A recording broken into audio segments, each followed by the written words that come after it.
I think it was a letter or a report that I heard this morning. I wish I could remember the source, but that there is a school system that's going to start making sure that first graders or even pre-Ks have A1 teaching, every year starting, that far down in the grades. And that's a wonderful thing. Kids are sponges.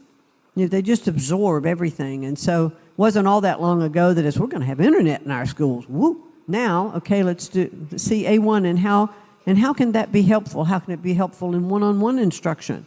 How can it be helpful in absorbing, more information for those fast learners? It can be more one-on-one directed. And those are the kinds of things and innovations that I want to see continue to develop. It would be a lot more funny and a whole lot less depressing if this school, Linda McMahon, wasn't tasked with destroying our country's public education system from the inside. My tax dollars are going for about $9 billion right now. I understand a lot of that is for research, good research, by the way.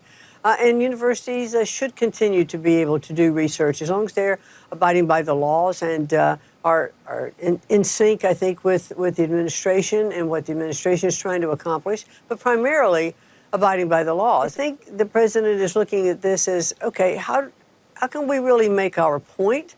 And what are the things that Harvard and other universities are doing that we have to call attention to? It would also be much less terrifying if she didn't feel emboldened enough by Trump's disregard for the law to come clean about the administration's blatantly authoritarian tendencies and aspirations. The reason why authoritarian regimes always attack the media and educational institutions, especially universities and the public education system, is because they do not want those institutions informing and educating the general public, and for colleges or for universities in the public education system, informing their students about what has happened in their country and in other countries, and making sure that they have the full picture of what went on or what's going on so that they can question the authority, they can question the government. Because authoritarian regimes, they rely, or they rather deal with, it's much easier to control and have power over an oppressed citizen who is uneducated and unaware and think that, the authoritarian regime is actually working for them. So that is why they're trying to, really dismantle the media system as we know it and just serve out propaganda. And then the education side, again, they do not want our children to be educated. They want them to learn a very specific thing so that it can promote the authoritarian regime's agendas. A few years ago, we worked really hard across the aisle to pass the Bipartisan Safer Communities Act, a bill that made changes in our gun laws, but in large part because it was a real priority for my Republican colleagues, also included billions of dollars in funding for school-based and children's mental health. Earlier this year, you did something extraordinary. You canceled $1 billion worth of existing ongoing grants to schools all across the country. And it's extraordinary because you didn't cut off new grants, you cut off existing grants. So in states all across the nation, blue and red, there are now mental health programs for kids that are shutting down, and kids who have been relying on really important adults in their life, these counselors and social workers, are losing access. You know Connecticut very well. You shut off a program that provides mental health resources to kids in crisis in Northwest Connecticut. When they did a survey of these kids and asked the kids who are in this particular program who the one adult was who they would go to if they were in mental health trouble or in response to a trauma, every single one of those kids in that program named the counselor funded by this program.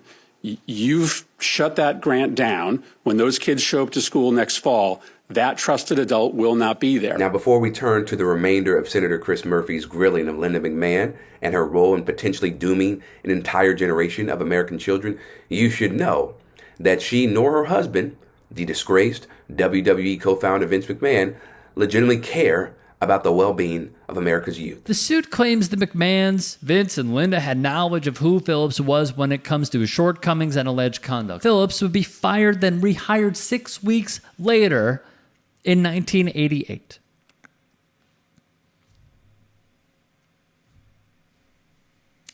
That would lead one to say, what are we doing here? And why he was rehired, well, it came with the stipulation that he stop abusing children at work. Oh, great.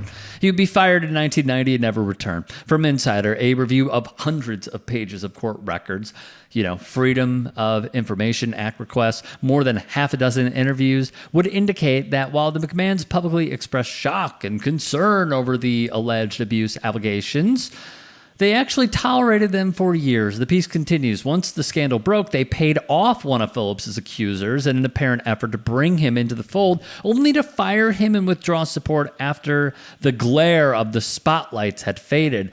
So, when Linda McMahon worked in the Trump cabinet previously, running the Small Business Administration, the outlet Axios, who Jonathan Swan, I believe, used to work for, they received a leak of the vetting file on her. And let me tell you something, what is pretty eye-opening. On the third page, as I stifled through it, a red flag is listed. And it's titled WWE's Alleged Culture of Sexual Abuse, meaning they knew all of this, alas, it was never brought to the forefront in her confirmation hearings. Incredible. One source of Bixen spans told him, quote, "It was a mess. It was an absolute mess." The source suspected that Vince and Linda McMahon, quote, "clearly knew what was going on, but really did nothing to stop it. There was not a damn thing we could do about it." To this day, the WWE, the McMahons, they deny all wrongdoing in the matter. That's just a snippet of the horrors the McMahons were accused of being complicit in. And you can watch that full piece from my colleague, Rick Strom, on the Young Turks Sports YouTube channel at the link in the description box below. It is so insulting to the public to appoint someone who not only has virtually no experience in the classroom or other education-related fields, but also allegedly turned a blind eye while children were harmed under her watch. But the other thing that we have to look at here is Linda McMahon is an ideal pick for the Republicans because they actively want to destroy whatever is left of our public education system, regardless of how backwards that logic is, right? It so makes my head explode. But yeah, if you're trying to gut the public education system, Linda McMahon is a wonderful choice. She is. I'm sure you had to weigh, factors in making this decision. But did you worry about what your decision would do to these kids where you've ripped away their counselors and social workers literally in the middle of the program? Do you worry about what's going to happen to those kids in Northwest Connecticut and kids all across the country who have lost access to their trusted adults? I certainly worry about mental health for children and adults all across the country. I certainly do. I guess I'm asking specific. You must have weighed this. I assume you weighed this when you made this extraordinary decision to shut down $1 billion worth of mental health programming for kids. Did you worry about what you would do to those specific kids? Well, what we have to do, I think, and that's what our simplified funding program is going to do, is to put programs into a single grant that's going to the states to be determined how that money can be best used. But how did you weigh the impact? I'm asking about this specific decision. How did you weigh the impact that, again, these kids in Northwest Connecticut, they literally say, this adult is the most important adult in my life. And you made a decision to shut down that program. And this can be replicated all over the country. How did you weigh the impact on those kids? It's a really cruel thing to do to those kids. So did you think about the impact on those kids? Well, I certainly can't evaluate every particular program in every school district across the state. There are some areas that need mental health more than there are others.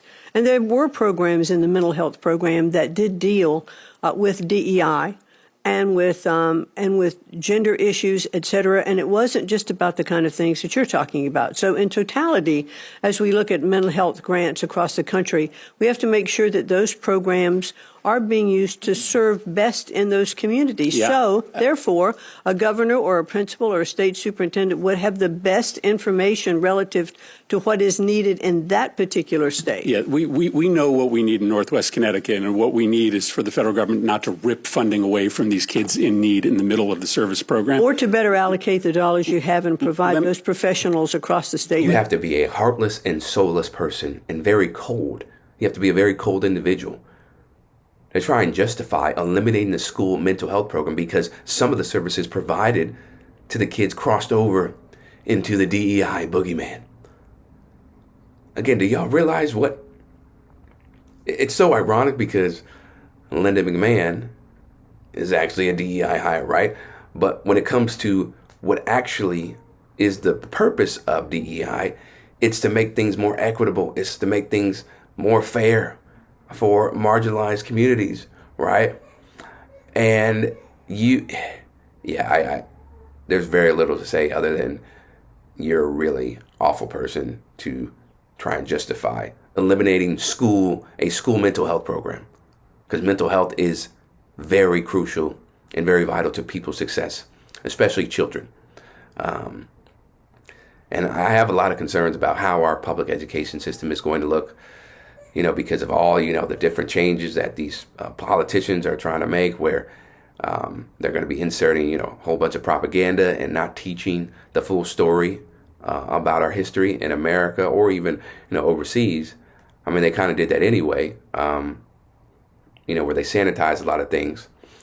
But now it's going to be to a much worse level. So hopefully, we could make some good progress to, undo a lot of the damage that's already been done, but prevent, further damage. Rebel HQ, I'm Chris Williamson. We'll see you next time.